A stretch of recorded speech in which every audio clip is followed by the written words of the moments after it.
ஒரு நிமிஷம். அப்பா அம்மா. என்ன காரியண்டி பண்ற? எங்க மானத்தை இப்படி வாங்குறேடி? அப்பா என்னடி அப்பா ஊரை சுத்தினது பத்தமா இப்ப வீட்டாண்டி சுத்த ஆரம்பிச்சியா? அங்க பாரு லதா எவ்வளவு கேவலமா பாக்குறாங்க. இப்ப என்ன ஆச்சுன்னு இப்படி கத்திட்டு இருக்கீங்க? இதுக்கு மேல என்னடி ஆகணும்? அத சந்தியா சிரிக்க வச்சுட்டு எங்க மானமே போச்சு. உனக்கு எப்படி எல்லாம் கல்யாணம் பண்ணி வைக்கணும் ஆசைப்பட்டேன் தெரியுமா? இப்படி எவனையோ கூட்டு வந்து நிக்கிறேடி.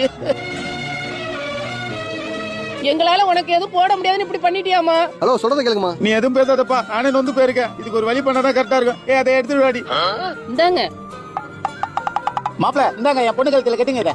என்னது கட்டவா? என் பொண்ணு கூட சுத்தமா நல்லா இருந்துச்சுல, உங்களால என் மான மரியாதை போச்சு. இனிமேல என் பொண்ணு எவன் கட்டுவான்? தாலி கட்டுறீங்களா கழுத்து எடுத்துட்டா? கட்டுங்க மாப்பிள. என்னம்மா கோயில கல்யாணம் பண்ணலன்னு கொச்சிக்கிட்டியா? யோ, அவன் ராபிட் ஐயா. புட்டா தாலி கட்டி உள்ள ஃபர்ஸ்ட் நைட் காமிச்சிரோ போல. 150 ரூபாய் கொடுத்துட்டு உள்ள வா. இதுல அழுக வேற.